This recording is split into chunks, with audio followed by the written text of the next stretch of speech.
70% of your team is not truly aligned. It's only the balance 30% who are actually driving the outcomes. That's a scary number, isn't it? But it came from a very unexpected source. I was having my normal routine evening walk and I met a army veteran in our society campus. We started talking about aspects of leadership, discipline, teamwork, etc. And then he mentioned something which actually caught my attention.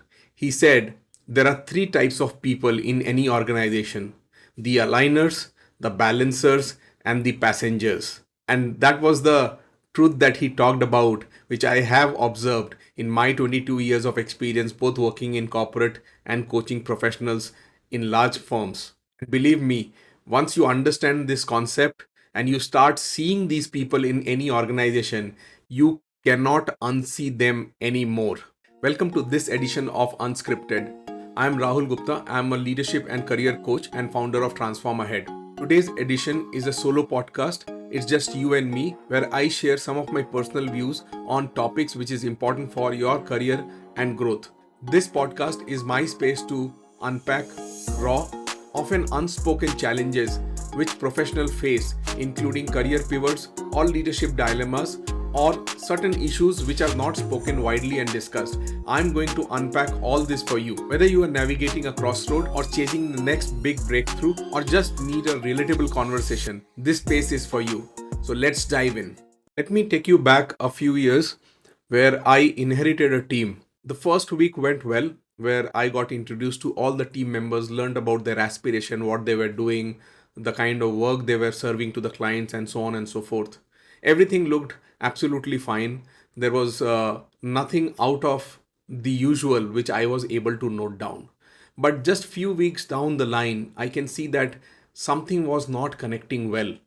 Something was off. Deliverables that was going to the client, there was a small escalation, and that kind of helped me do a little bit of digging around to understand why it happened, what happened, and so on and so forth. Again, the point here was not to blame anyone, but to figure out, is there something which is not working in the team?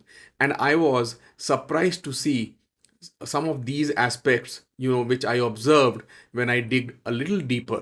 I found that it was close to 20 to 30% of the team members who were really aligning with the goals of the project that they were working for. They were understanding all the client requirements, they were pushing their limits, they were staying longer if it needed to do so, and they were giving their 100% shot to make sure that they are delivering their best.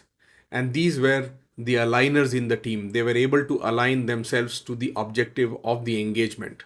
There were like 40 to 50% of the team members who were not doing, out of the world kind of work, but they were kind of doing heavy lifting. They were meeting all the expectations that were set. They were meeting all the goals. They were able to ship out things at the right time. They were not exceeding expectation, but they were not falling short either. These were the balancers in the team who were doing what they were supposed to do. And then the balance 20 to 30% of the team members, they were the passengers.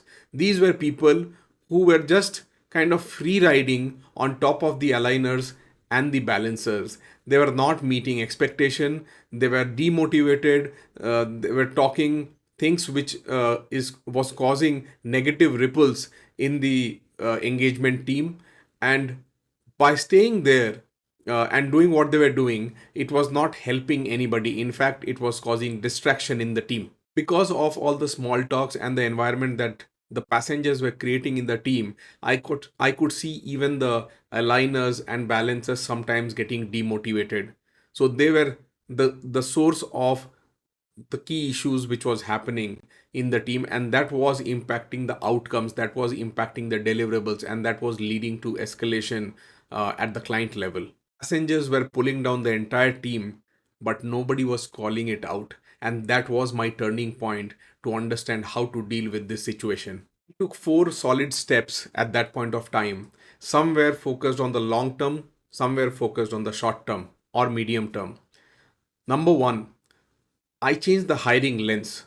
Now, hiring is the entry point where people join your team. And if you have done one wrong hiring, it can spoil the entire team. So when I started hiring new members, either due to backfill that I wanted to create, or if I was hiring for a brand new role, one question I would definitely ask. That one question was, how do you deal with failures? The wrong people would blame others for their failure. They will not own it. And that is the passenger category people.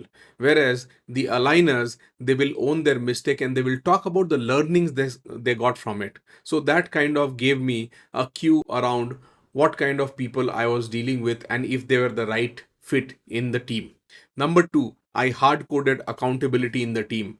If you understand the RACI matrix, which is responsible, accountable, consulted, and informed, I basically got done away with consulted and informed. I wanted everybody to have ownership of what they were doing. So people were accountable, responsible, or both. Now that kind of changed the culture of the team because now you are answerable for whatever you are going to do. You cannot just say that I consulted X or I consulted Y or informed Y and hence, this mistake happened. You need to own it. Again, the point is not to blame anybody, but the point is about owning what you are doing and becoming really, really serious about delivering what you are supposed to deliver. And you cannot piggyback on other people. The third thing I started doing was reward alignment and not just results, which means you need to be all in the game. If you are all in the game, results can be positive, sometimes it can be negative. But if you have aligned yourself to the engagement objectives, to the organization objective, and you are giving your 100%, that needs to be rewarded. So people started feeling that, okay, results can be whatever. Obviously, there has to be a focus on result, but if I am giving all in, if I am aligning, if I am doing my bit, there would be rewards. The promotions, the hikes, etc., became dependent on this particular factor where alignment was getting rewarded now. And finally, the fourth thing is the courage to let go people. You can hold on to whoever you want to, but then you need to ask a question, is this person taking the team forward or pulling the team back? And if the answer is latter, you need to take some hard decisions. You need to have some hard conversations. In larger firm, typically you won't fire, but you would release the person from your team.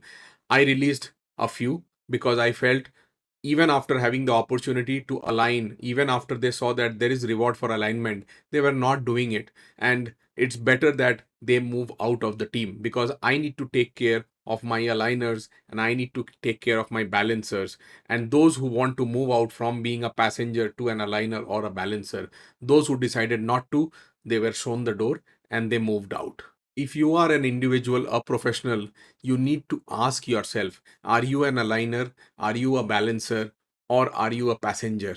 And if you are a passenger, definitely there is a scope to improve. And by the way, if you are a manager or a team leader, you need to ask how many aligners are you nurturing? How many balancers are you nurturing? And how many passengers are you taking care and helping them move to the other two categories?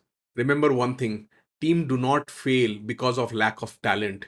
Team fail because you tolerate mediocrity. And if you tolerate mediocrity, you are bound to fail. So if you are building a team, don't just hire for talent, hire for alignment, hire for the energy, hire for the initiative, hire for the right attitude. That's what is going to help you build a high performing team, not just talent alone. So if you wish to grow as a leader, choose the right people. The right people will help you move up at the pinnacle of your career as a true leader. If you choose the wrong people, you will keep firefighting along with them and you will not grow as a leader. Thank you for tuning in to this episode of Unscripted. What I shared today, if it moved the needle for you even a little bit, please do share your thoughts in the comment section and don't forget to subscribe us on YouTube, Spotify or Apple Podcast, or just follow me on LinkedIn. If you are curious to explore deeper conversation and real transformation, do visit us at transformahead.com to know more about our community Transform Ahead Leadership Circle. Until next time, stay curious, stay grounded, and lead with clarity, confidence, and commitment.